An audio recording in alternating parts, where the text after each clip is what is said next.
This is the second lecture on osmoregulation and excretion.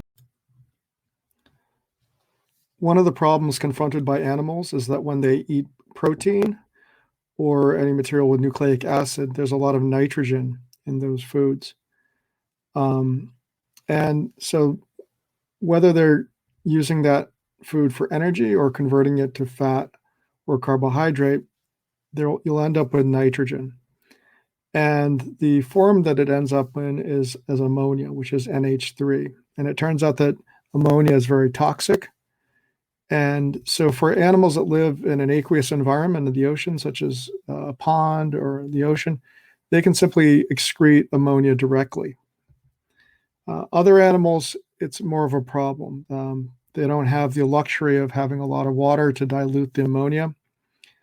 And so they're going to convert the ammonia to other less toxic compounds prior to excretion. Animals excrete nitrogenous waste in different forms: ammonia, urea, or uric acid. So you get these nitrogenous compounds from protein being broken down to amino acids, and then of course, the amino acids have the amino group, the NH2. You also get these groups from nucleic acid, and which have nitrogenous bases in them. So the most common product is ammonia. And so certain aquatic animals, such as fish, will simply be able to release the ammonia through their gills into the environment. For many other animals, they don't have that luxury of having so much water, so they'll convert ammonia to urea, which is shown here. And so for mammals, amphibians, sharks, and some bony fish, they create urea, which is less toxic, and then they'll excrete that. For certain other animals, such as birds, other reptiles, insects, and land snails, they'll create a compound called uric acid. And uric acid is even less problematic than urea. It can be secreted without much trouble by these animals. Now, there is a difference in these compounds. Ammonia is, in a sense, the simplest, and it's a fairly simple breakdown product from having these amino groups. So there's very little additional energy that's put into the secretion of ammonia. Urea involves a little more energy, and then uric acid is the most energy intensive to produce. Let's look at each of these compounds in a little more detail. So ammonia is NH3. It can interconvert with ammonium, which is NH4 plus. And so ammonium is a little bit more problematic even than ammonia. It can be quite toxic. Now, it turns out that ammonia, it's polar because the nitrogen is electronegative and the hydrogens are so it's going to share electrons unequally with the hydrogens. And so there'll be a slight partial negative charge near the nitrogen and partial positive charges near the hydrogen ends. Despite this, it's still a fairly small molecule, so it can diffuse quite easily through cell membranes. Ammonium, on the other hand, can't because it's a positive ion or cation. However, since this molecule can sort of interconvert between these two possibilities, as long as it's in this form, it can quite freely pass through membranes. And so that's exactly what happens in many invertebrates and certain vertebrates, such as certain fish. Ammonia is simply released across the gills, for example, in fish, and in invertebrates, it may be across the whole body surface. As I mentioned earlier, urea is a bit less toxic than ammonia. So most terrestrial animals and many marine species excrete urea. In vertebrates, urea is produced in the liver. The circulatory system then carries the urea to the kidneys, where it's then excreted. This conversion of ammonia to urea is energetically expensive. Therefore, the excretion of urea does take energy in the form of ATP. Excretion of urea requires less water than ammonia because it's a bit less toxic, so it can be concentrated without any harmful effects. So urea is excreted as the main nitrogenous waste for mammals, many amphibians, sharks, and some bony fish. It's actually quite interesting because some animals will change the main nitrogenous waste they excrete depending on their environment. So, for example, for a frog, when it's a tadpole and it's underwater all the time, it'll mainly excrete ammonia. As the frog matures into an adult, which may spend more time outside of the water, it'll switch over to excreting more urea rather than ammonia. Finally, there's uric acid. So insects, land snails, and many reptiles, including birds, mainly excrete uric acid. Uric acid is relatively non-toxic, and it's also relatively insoluble in water, so it doesn't dissolve readily in water. For this reason, it can be secreted as a paste with relatively little water loss. So again, that's going to be very helpful for an animal that doesn't live in an aqueous environment. So you'd expect, for example, a desert tortoise to create a lot of uric acid, and that would be in its main nitrogenous waste. Uric acid is even more energetically expensive to produce than urea. So there is an influence of evolution and the environment on the nitrogenous waste excreted by an animal. The kind of nitrogenous waste excreted depend on the animal's evolutionary history and habitat, and especially the availability of water. So, for example, if we look at a terrestrial turtle that spends almost all of its life on land, it will excrete uric acid, whereas an aquatic turtle spends most of its life in the water, will excrete both urea and ammonium. We can also look at how metabolically active an animal is, and that will also determine how much nitrogenous waste it will generate. So, for example, for humans, which are metabolically active animals, we eat a lot of protein, and therefore it's not surprising we generate a lot of nitrogenous waste. For a less metabolically active animal, it simply wouldn't need as much protein necessarily, and then it wouldn't generate nearly as much nitrogenous waste. And at the extreme end, you have animals that eat lots of protein, and they're going to excrete lots of nitrogenous waste. So, for example, a mountain lion is an obligate carnivore, meaning it can only eat meat, and so it will naturally have a lot of nitrogenous waste to deal with. The next thing we're going to look into is excretory processes. Most excretory systems produce urine by refining what's called a filtrate, which is derived from body fluids. And the way this is done is this. You have a body fluid, in this case blood, moving through a capillary. So in this case, it's going through this knot of capillaries called the glomerulus. And that's going to be brought in contact with what's called a selectively permeable membrane, which is actually quite complicated in, for example, the liver in a vertebrate. But it's a membrane in the sense that it will allow certain things to pass through and not others. So it's selectively permeable. So the pressure of the blood, our blood pressure, will drive some of the fluid that's in this capillary.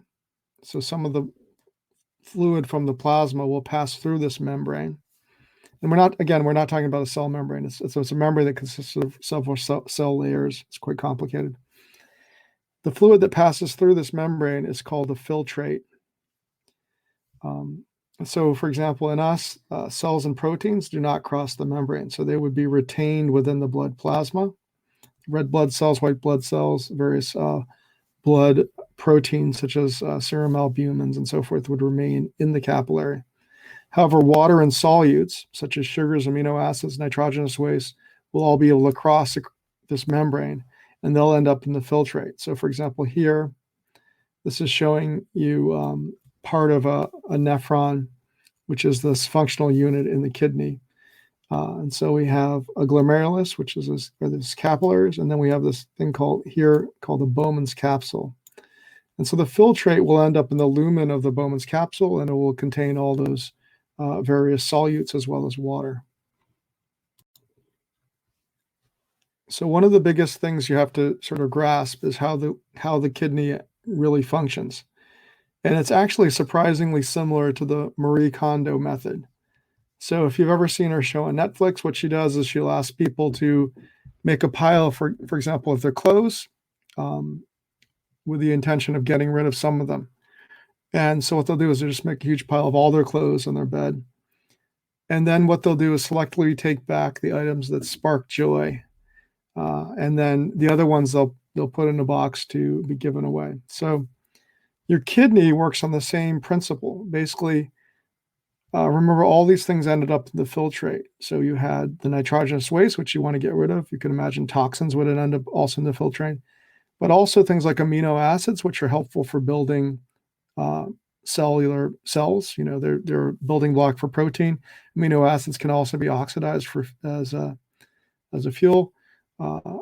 There's also glucose, which is very important. And so normally you'd want to keep those. So basically for your body, glucose sparks joy and it's going to be reabsorbed back into your body.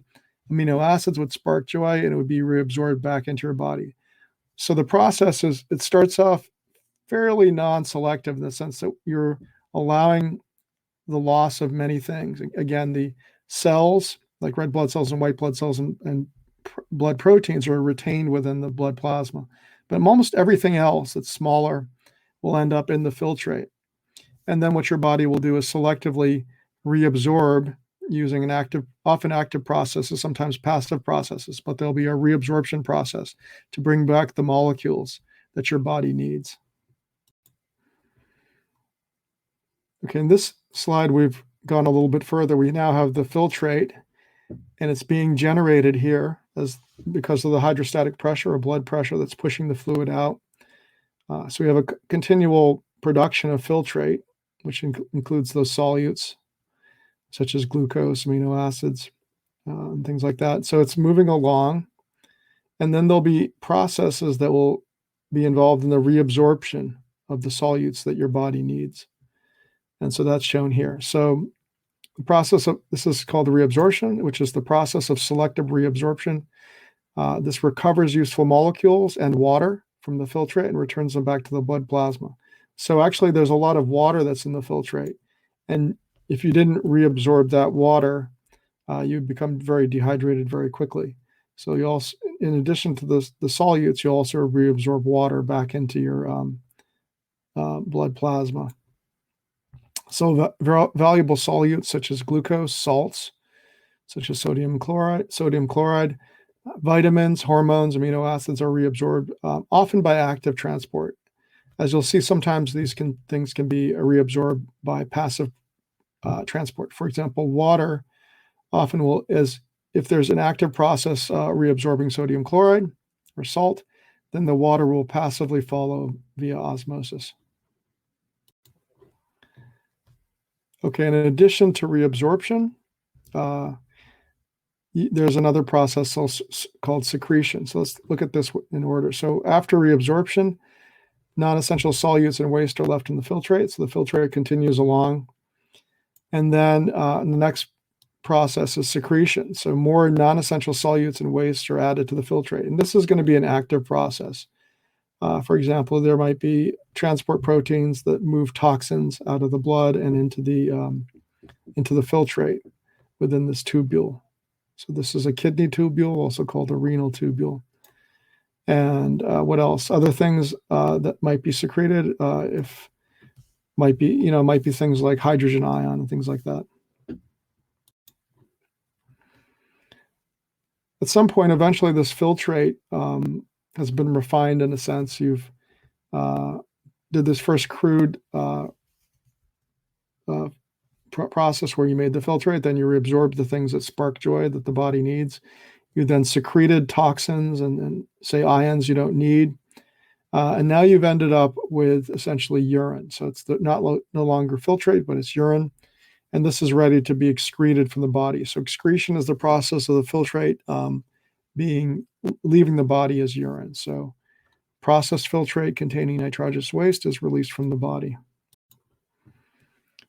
Let's summarize the various steps we just talked about. So most excretory systems produce urine by refining a filtrate, which is derived from body fluids. And so you have these steps. Filtration, that's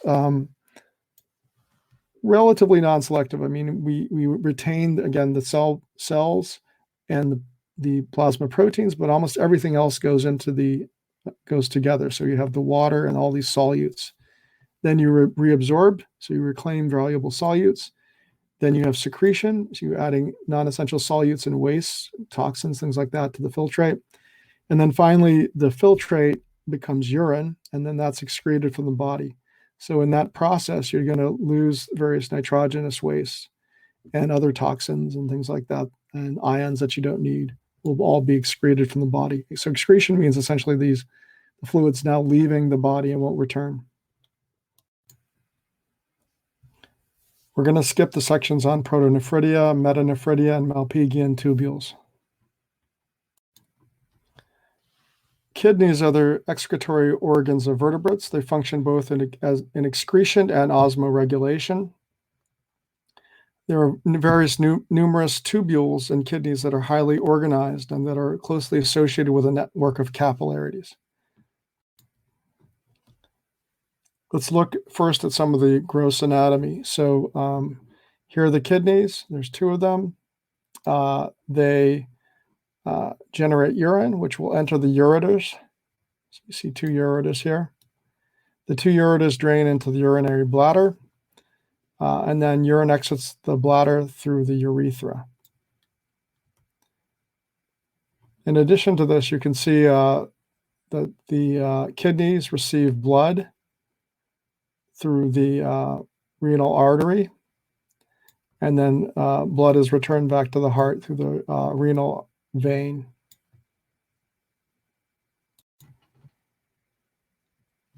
If we zoom in on a kidney, then we can see that each kidney has an outer renal cortex, shown here, and then an inner renal medulla. After processing, the filtrate becomes urine, and we're going to go into talk a lot more about that in a second, but this urine ends up collecting in what's called the renal pelvis, which is shown here in yellow. So this is sort of like a big collecting area. From there, the urine then enters into the ureter. We're next going to look at this little section here of this diagram in the next slide. The functional unit of the kidney is called a nephron, and there are two types of nephrons. There are cortical nephrons, and you can see here there's the Bowman's capsule, which we talked about earlier, and then there's a tubule. So the filtrate will go through the tubule. And you can see in this cortical nephron, it just barely dips into the medulla and then comes back up again before joining the collecting duct. And the filtrate would end up as urine coming down when it leaves the collecting duct. And here's the renal pelvis down here. Now, the other type of nephron is called the juxtamedullary nephron.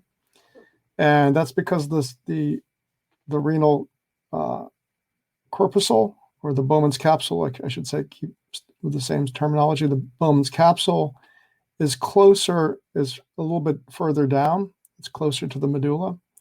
And then more importantly, you'll notice as starting with the Bowman's capsule, you have the tubule, and then it'll cross from the cortex into the medulla, and it'll dive much farther down into the medulla and come back up. And then again, this tubule will then bring the filtrate to a collecting duct. It will continue to be processed, the filtrate in the collecting duct, and will finally exit as urine in the renal pelvis. This is a diagram from your book. Unfortunately, it's very busy, but we'll just take it step by step and try and understand what's going on in this picture, which is quite complicated. So a nephron consists of the region that's called a glomerulus. So it has capillary. So here we see, for example, an arteriole, the afferent arteriole, which is coming off the renal artery. And it's entering into this thing called the Bowman's capsule. And within this capsule is what's called the glomerulus, and that's essentially a lot of capillaries that form sort of a knot in there. So there's a lot of blood flow through there. And then the blood comes back out through what's called an efferent arteriole. Okay, and we can pick up that later. But so the blood enters into this glomerulus, and due to the blood pressure, fluid is forced out and that fluid becomes the filtrate. So the filtrate enters into this tubule, and this first part of the tubule has a perfectly logical name. It's called the proximal tubule because it's the closest to the Bowman's capsule. And so it'll move along. The filtrate will move along here. It's being processed. Note that from this efferent arteriole, you now have essentially a second region of capillaries. So you now have peritubular capillaries near this proximal tubule. So these are simply capillaries that are very closely associated with the proximal tubule. So let's continue with the proximal tubule. So the filtrate is being processed as it moves along the proximal tubule. It then dives down into what's called the loop of Henle, so it goes down into the medulla. So you have a descending limb. It turns around and it goes up the ascending limb. So remember, the filtrate's being constantly produced, so it's pushing the fluid along. The fluid the tubule now exits the medulla, and it goes back into the renal cortex.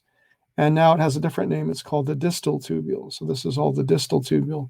And unfortunately, it passes behind the Bowman's capsule, but you can see what's going on here. So it goes behind there.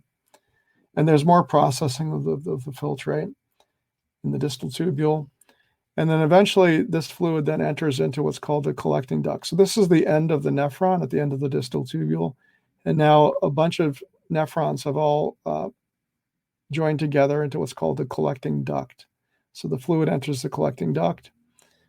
There's more processing of the fluid, the filtrate, within the collecting duct. And eventually it ends up leaving the collecting duct as urine as it collects in the renal pelvis. So one of the main points here is that you'll notice that there are capillaries that are very closely associated with the tubule. First, there was the pericapillary tubules that were associated with the proximal tubule. And then around this loop of Henle, there's another set of capillaries. These are called the vasa recta. And then eventually you have the distal tubule, and there'll be more capillaries associated with those also. Okay, I realize that previous slide was a little bit of overkill, but it was the one from your book. Here's a simpler diagram that I found, and it just shows you the afferent arteriole. Here it's called an incoming arteriole, so it's bringing blood in. So this is directly coming, it's coming from the heart originally, so it's got a lot of blood pressure. The blood enters into this glomerulus. There's the hydrostatic pressure due to the blood pressure that's pushing the fluid out into the Bowman's capsule that's being shown here. And then you have this outgoing arteriole or efferent arteriole. And then that continues along. It becomes the peritubular capillary and so forth. And so here we have the filtrate forming in here in the lumen of the Bowman's capsule. So it points out here this glomerular filtration creates a plasma-like filtrate of the blood. It's plasma-like, but remember it's missing. Plasma would have proteins, blood proteins, whereas this doesn't. And then this is going to flow along the tubule. I've already discussed much of what's on this slide, but I just wanted to leave it in here so you can see these are the things you should know. You should do the proximal tubule, the loop of Henle, the distal tubule, the collecting duct. And then you should know that the filtrate leaves the collecting duct as urine as it enters the renal pelvis.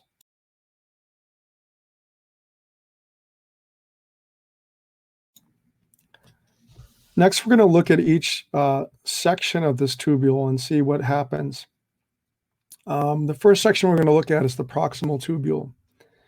So as we mentioned, in the filtrate, there are a number of solutes that spark joy for the body. These are filtrates that are very valuable, solutes that are very valuable. So we'll have reabsorption of ions, water, and nutrients taking place here. So for example, within the filtrate, you'll have nutrients such as amino acids, and those are actively transported, meaning that there's going to be some energy expenditure typically in the form of ATP, to bring those nutrients back into the interstitial fluid. And then from the interstitial fluid, they would enter into those peritubular capillaries and re-enter the blood. So nutrients would be glucose and amino acids here through this active process. Here we're showing, again, with the red arrow, it's an active process. So bicarbonate, sodium chloride is being reabsorbed. So sodium chloride, of course, is valuable. Those are important salts. Now there's passive transport of certain things. Here we're showing that bicarbonate is being passively transported back into the body. So it's a reabsorption. Now, as the sodium chloride leaves, it'll change the osmolarity of the water, such that there'll be a higher concentration of water within the tubule compared to the interstitial fluid surrounding the tubule. And therefore, water will move passively. So that's shown here with the blue arrow. And then here we're seeing that you can do some excretion of hydrogen ion. This would help to regulate the pH of the blood. Here we talked about ammonia. So ammonia, there is actually some ammonia that's generated by our bodies, and that's being passively transported into the filtrate. And here we're seeing that potassium is being passively reabsorbed. So the main point is not to memorize all of those, but it's to understand that there's reabsorption of valuable solutes, and that some of these are actively transported and others move passively in response to changes in things like osmotic pressure. And as the filtrate passes through the proximal tubule, materials are excreted, and at the same time, water is being excreted. So overall, there's not much change. The volume of the fluid is reduced, but there's not much change in terms of overall osmolarity. So the osmolarity of the filtrate at the end of the proximal tubule is very similar to that of blood. Oh, and there's also, at this point in the proximal tubule, there's also active secretion of certain toxins. Okay, I just mentioned that there was some passive reabsorption of water as it followed sodium and chloride in the proximal tubule. Well, the reabsorption of water continues through channels called aquaporins in the loop of Henle. So particularly in the descending loop of Henle, this is quite porous for water. The cells that line the capillary wall, tubule wall, are porous to water because of these water channels called aquaporins. And so water will move out. And particularly as we go from the outer to the inner medulla, the interstitial fluid is very, very salty. Has a very high osmolarity. And so for that reason, there'll be quite a bit of passive movement of water out of the filtrate and into the interstitial fluid. And then that, of course, we talked about the vasa recta, those capillaries that are very closely associated with the descending loop of Henle. So those capillaries would be able to pick up this water. So the filtrate becomes increasingly concentrated as it descends down this loop of Henle. Okay, and then as it goes up on the ascending limb, there's going to be passive movement of sodium chloride out because due to the water leaving, it's become much more concentrated inside of the tubule. So the filtrate has a very high sodium chloride concentration, so it moves passively out, even though it's very salty in this interstitial fluid within the medulla. As this continues to go up, there's then active transport, which is shown here, of sodium chloride. And due to all this movement, actually the fluid goes from becoming, the filtrate becomes very salty, very concentrated, but then because of the passive and then active transport of sodium chloride. Oh, and I should mention on this ascending limb, the walls of the tubule are not permeable to water. And so what happens is, because of the movement of sodium chloride out, the fluid becomes actually hypotonic relative to blood plasma. Okay, I've already mentioned a lot of this. In the ascending loop, the loop of Henle, salt but not water is able to diffuse from the tubule into the interstitial fluid. Because of the loss of salt, the filtrate becomes increasingly dilute. Then the movement of salt out of the ascending limb helps to, and this movement of salt out here in the ascending limb helps to maintain the high osmolarity of the interstitial fluid. So again, it's not really shown in this diagram, but as you go down deeper and deeper particularly into the inner medulla, the interstitial fluid becomes very, very salty. It has a very high concentration of sodium chloride.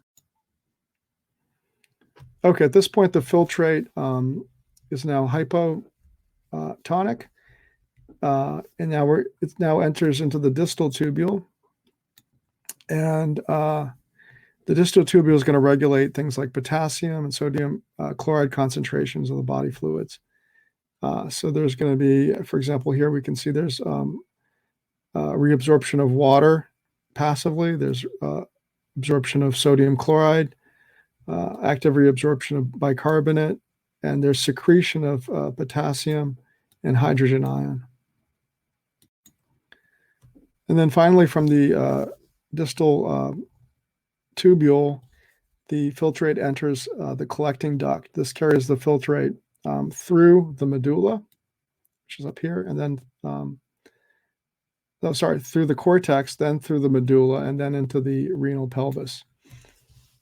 And one of the most important tasks of the collecting duct is to reabsorb some solutes, but also water. So urine can be produced that's hyperosmotic relative to body fluids. And we'll talk a little bit more about how this is done, but basically this collecting duct is fairly permeable to water. It has aquaporin channels. And recall that I mentioned the fact that particularly in the medulla, the osmolarity of the interstitial fluid is very high. It's very salty. And so water there'll be a low concentration of water in the interstitial fluid and a higher concentration of water within the collecting duct. And for that reason, water will move down its concentration gradient out. And this will help to concentrate the urine. At the same time, there's urea. Remember, it's one of these nitrogenous wastes, so it's in the urine. And it is actually can move through the collecting tubule wall. And this urea actually has a function. It actually will help to also make the interstitial fluid of the renal medulla even more hyperosmotic relative to the urine. And that also helps with the movement of water by osmosis out of the filtrate. And this would then help to concentrate the urine. So again, I realize there's a lot on this, but the main thing is to really understand the overall process here. So we have we start with the filtrate, which does not have cells and it does not have plasma proteins, but it does have are things like water, salts, such as sodium chloride, potassium, so forth. It has bicarbonate, it has hydrogen ion, it'll have urea, glucose amino acids, certain drugs. For example, if you take a medication, that'll end up in the filtrate. And then in the proximal tubule, we talked about the fact that there are active and passive transport of certain substances. One very important thing that happens in the proximal tubule is that sodium chloride is actively transported out. Now that changes the osmolarity of the filtrate, so it becomes more dilute, and therefore water will move passively into the interstitial fluid. And so there's a large decrease in volume, but very little change in overall osmolarity. So the osmolarity at the end of the proximal tubule is essentially the same as the osmolarity of blood plasma. Then we talked about the fluid going down the descending loop of Henle. This is very permeable to water because there's a lot of these channels called aquaporins, which allow for water to move quite freely across through cells. So water leaves, and the reason it leaves is because the medulla, the outer and then the inner medulla, are quite salty. So they have a high concentration of sodium chloride. So because of that, the water leaves and then it becomes very concentrated. And then by the time you get to the ascending loop is not permeable to water. It doesn't have the aquaporin channels.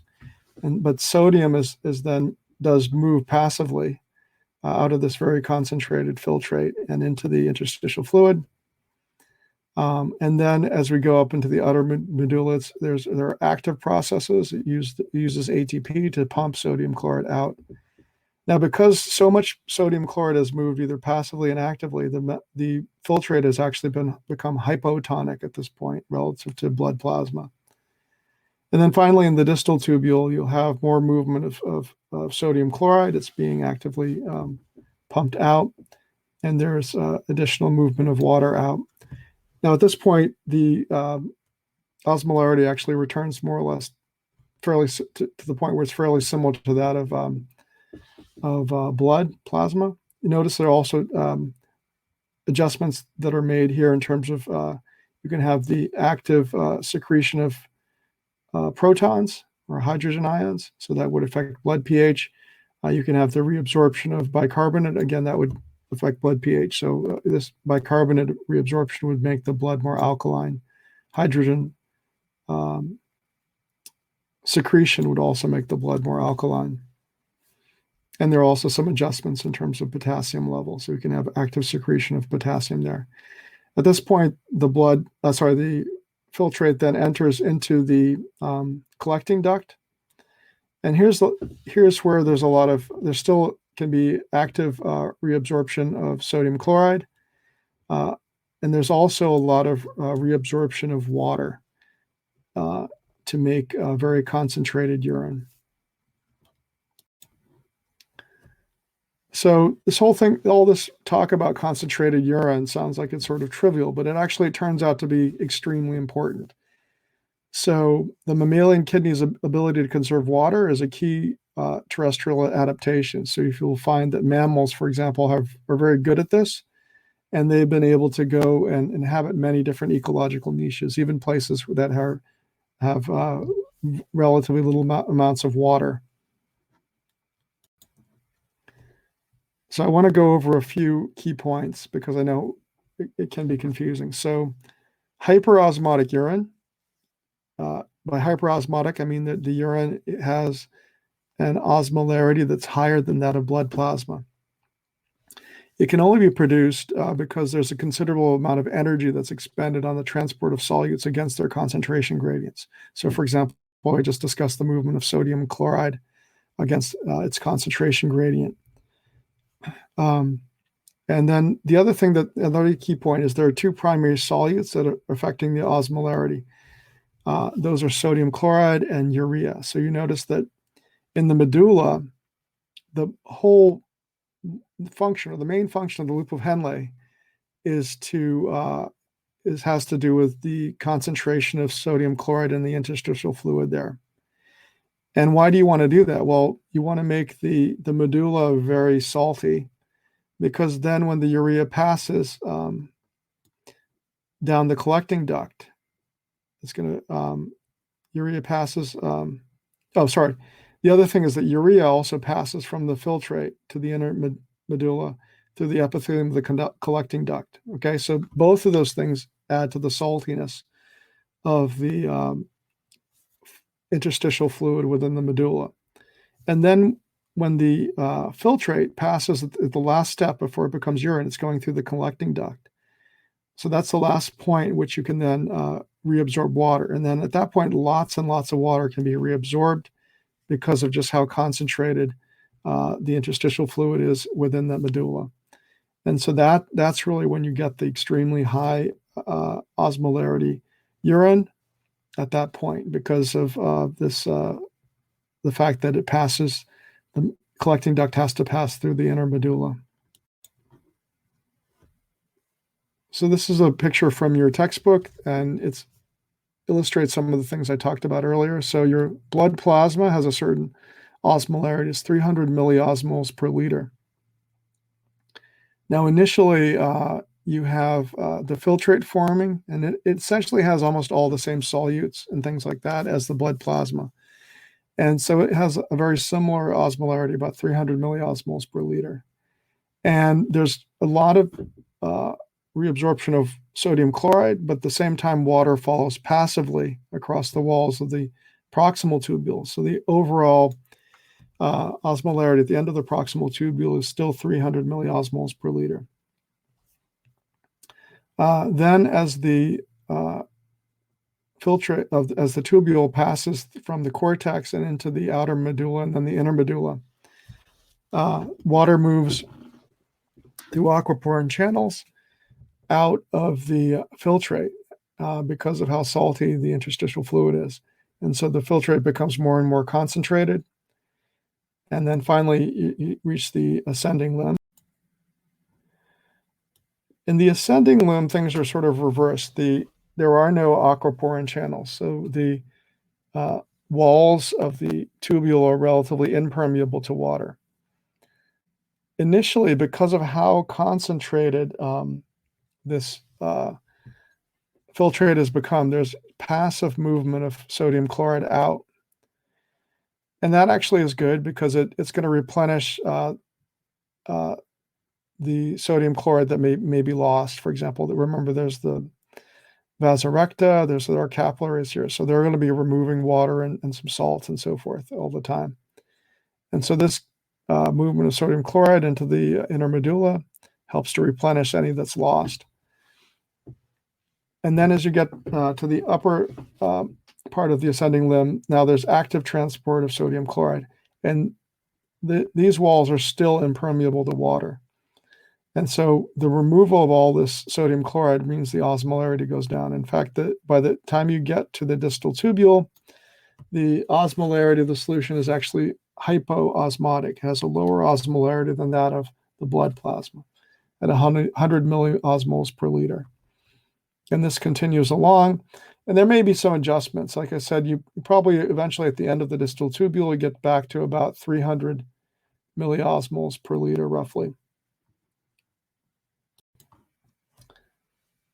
Now, the final step before the filtrate becomes urine is for the filtrate to pass through the collecting duct. And this is sort of a key step. So we're back to 300 milliosmoles per liter, which is essentially what we started with the plasma, with the filtrate here. But of course, things have changed a lot, right? This filtrate has changed tremendously in terms of having things reabsorbed. So it would have very little glucose, for example, in fact, almost none, because that's something that would have been reabsorbed. Toxins would have been added, there'd be nitrogenous waste and so forth. So it really has changed a lot from what it initially was, even though the osmolarity is the same. At this point, now the filtrate passes through down the collecting duct. And if there's a need to reabsorb water, in other words, if you're dehydrated, then there are going to be aquaporins expressed all along the wall of the collecting duct. And you can see here, then there's passive movement of water out of the filtrate and into the interstitial fluid. And that's because of just the incredibly high osmolarity. You can see here's the gradient shown here. We start in the cortex with interstitial fluid with an osmolarity of about 300 milliosmoles per liter, which is the same as blood plasma. By the time we get into the outer medulla, it's 400, then it increases higher to about 600. By the time we get into the inner medulla, it can be as high as 900 all the way up to 1,200. And so because of that, the water keeps leaving. And as the water leaves, of course, the filtrate becomes more concentrated. And so you can see the filtrate ends up also achieving potentially as high as 1,200 milliosmoles per liter. And note that that's 4 times more concentrated than the osmolarity of blood plasma. So it's extremely concentrated urine. Now, this doesn't always happen. This would be in a situation in which the person is dehydrated and really needed to produce such concentrated urine. There are other situations where you would need to make dilute urine. Note here also, we talked about urea. So the urea is being concentrated in this filtrate. And urea can then leave passively down its concentration gradient. And it will end up in the interstitial fluid. And it also has, of course, an effect in terms of affecting the osmolarity of the interstitial fluid. So it also helps to boost the interstitial fluid osmolarity. So I want to summarize what we just talked about. So to make concentrated urine, water is reabsorbed across the wall of the collecting duct. Okay, that's where you make the concentrated urine. So the whole point of the loop of Henle was just to simply make sure that we had this gradient within the medulla, in which we had an extremely high osmolarity of the interstitial fluid. Now, to make dilute urine, the collecting duct can reabsorb actively sodium chloride, and the collecting duct can be made impermeable to water. In other words, those aquaporin channels can go away. So this is under hormonal control. And so by making this duct relatively impermeable to water, then you reabsorb the salts, you're going to end up with dilute urine. So humans can do both. We can make very concentrated urine if need be, and we can make dilute urine if need be. So for example, if you were drinking lots and lots of water, then you would need to make dilute urine. So this will be the end of our lecture on the kidney. And so hopefully you have some appreciation for the fact that your kidney can do so much. It can make very concentrated urine if need be, and it can make very dilute urine also if need be.